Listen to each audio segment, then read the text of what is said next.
Legenda Sang Kuryang.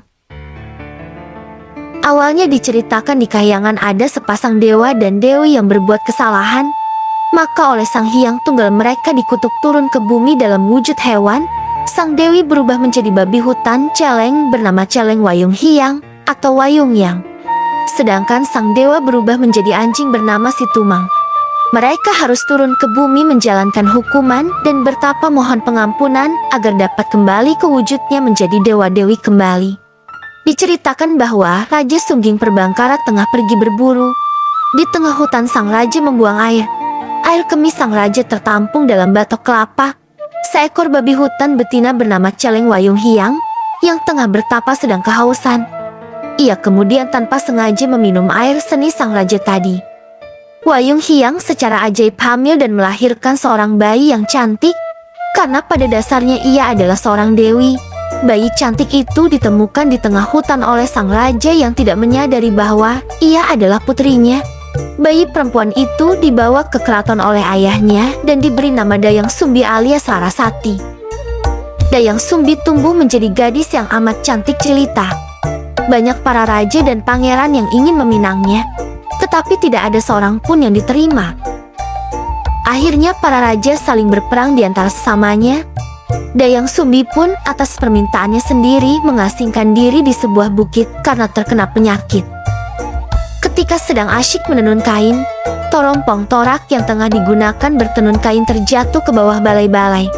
Karena merasa malas, terlontar ucapan Dayang Sumbi tanpa dipikir dulu. Dia berjanji bahwa siapapun yang mengambilkan torak yang terjatuh, bila laki-laki akan dijadikan suaminya, dan jika perempuan akan dijadikan saudarinya. Situmang mengambilkan torak dan diberikan kepada Dayang Sumbi. Akibat perkataannya itu, Dayang Sumbi harus memegang teguh sumpah dan janjinya. Maka ia pun mengawini Situmang. Karena malu, kerajaan mengasingkan Dayang Sumbi ke hutan untuk hidup hanya ditemani Situmang. Pada malam bulan purnama, Situmang dapat kembali ke wujud aslinya sebagai dewa yang tampan. Dayang Sumbi mengira ia bermimpi bercumbu dengan dewa yang tampan, yang sesungguhnya adalah wujud asli Situmang. Maka Dayang Sumbi akhirnya melahirkan bayi laki-laki yang diberi nama Sang Kuryang. Sang Kuryang tumbuh menjadi anak yang kuat dan tampan. Suatu ketika Dayang Sumbi tengah mengidamkan makan hati menjangan rusa. Maka ia memerintahkan Sang Kuryang ditemani Situmang untuk berburu ke hutan. Setelah sekian lama Sang Kuryang berburu, tetapi tidak tampak hewan buruan seekor pun, hingga akhirnya Sang Kuryang melihat seekor babi hutan yang gemuk melarikan diri. Sang Kuryang menyuruh Situmang untuk mengejar babi hutan yang ternyata adalah Celeng Wayung Hyang. Karena Situmang mengenali Celeng Wayung Hyang, yang adalah nenek dari Sang Kuryang sendiri, maka Situmang tidak mau menuruti perintah itu. Saking kesalnya Sang Kuryang kemudian menakut-nakuti Situmang dengan panah. Akan tetapi secara tak sengaja anak panahnya terlepas dan Situmang terbunuh tertusuk oleh anak panah. Sang Kuryang menjadi bingung. Dan lalu karena tidak memperoleh hewan buruan, maka Sang Kuryang pun menyembelih tubuh Situmang dan mengambil hatinya. Oleh Sang Kuryang, hati Situmang itu diberikannya kepada Dayang Sumbi, yang kemudian dimasak dan dimakannya. Setelah Dayang Sumbi mengetahui bahwa yang dimakannya adalah hati Situmang, suaminya sendiri, maka kemarahannya pun meledak. Dengan serta-merta kepala Sang Kuryang dipukul dengan centong sendok nasi yang terbuat dari tempurung kelapa sehingga terluka. Kesakitan dan ketakutan, Sang Kuryang lari meninggalkan rumah. Dayang Sumbi yang menyesali perbuatannya telah mengusir anaknya, mencari Sang Kuryang ke hutan dan memanggil-manggil serta memohonnya untuk segera pulang. Akan tetapi Sang Kuryang telah pergi jauh. Dayang Sumbi sangat sedih dan memohon kepada Sang Hyang Tunggal agar kelak dipertemukan kembali dengan anaknya. Untuk itu Dayang Sumbi menjalankan tapa dan laku hanya memakan tumbuh-tumbuhan dan sayuran mentah lalapan.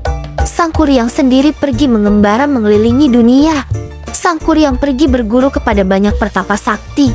Sehingga Sang Kuryang setelah beberapa tahun telah tumbuh menjadi seorang pemuda yang kuat, sakti, dan gagah perkasa.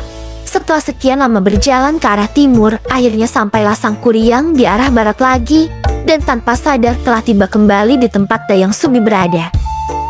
Namun Sang Kuryang tidak mengenali bahwa putri cantik yang ditemukannya adalah Dayang Sumbi ibunya. Karena Dayang Sumbi melakukan tapa dan laku hanya memakan tanaman mentah, maka Dayang Sumbi menjadi tetap cantik dan awet muda. Dayang Sumbi pun mulanya tidak menyadari bahwa sang satria tampan itu adalah putranya sendiri. Lalu kedua insan itu berkasih mesra saat Sang Kuryang tengah bersandar mesra dan Dayang Sumbi menyisir rambut Sang Kuryang. Tanpa sengaja Dayang Sumbi melihat tanda luka di kepala Sang Kuryang, bekas pukulan sendok Dayang Sumbi. Dengan demikian ia mengetahui bahwa Sang Kuryang adalah putranya. Walau demikian Sang Kuryang tetap memaksa untuk menikahinya. Dayang Sumbi sekuat tenaga berusaha untuk menolak. Maka ia pun bersiasat untuk menentukan syarat pinangan yang tak mungkin dipenuhi Sang Kuryang. Dayang Sumbi meminta agar Sang Kuryang membuatkan perahu dan telaga danau dalam waktu semalam dengan membendung aliran sungai Citarum. Sang Kuryang menyanggupinya. Maka dibuatlah perahu dari sebuah pohon besar yang tumbuh di sebelah timur. Kelak, tunggul atau pangkal pohon itu berubah menjadi gunung yang bernama Bukit Tunggul. Rantingnya rang-rang ditumpukan di sebelah barat dan kelak menjadi Gunung Burangrang. Dengan bantuan para Guryang makhluk halus, lewat tengah malam bendungan pun hampir selesai dikerjakan. Namun, Dayang Sumbi memohon kepada Sang Hyang Tunggal agar niat Sang Kuryang tidak terlaksana. Dayang Sumbi lalu membentangkan helai kain baur arang, kain putih hasil tenunannya di atas bukit di timur. Sehingga kain putih itu tampak bercahaya bagai fajar yang mereka di ufuk timur. Sementara itu, ia pun berulang-ulang memukulkan alu kelesung, seolah-olah sedang menumbuk padi. Para Guryang makhluk halus anak buah Sang Kuryang pun ketakutan karena mengira hari mulai pagi. Mereka lalu lari menghilang bersembunyi di dalam tanah. Dengan demikian pembuatan bendungan pun tidak terselesaikan. Karena gagal memenuhi syarat Dayang Sumbi, Sang Kuryang menjadi gusar dan mengamuk.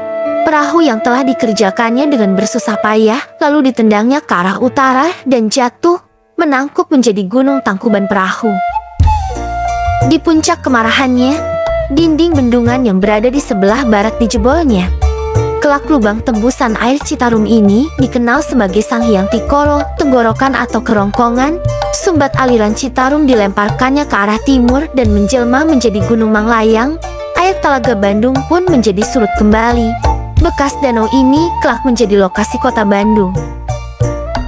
Sang Kuryang terus mengejar Dayang Sumbi yang berlari menghindari kejaran anaknya yang telah kehilangan akal sehatnya itu.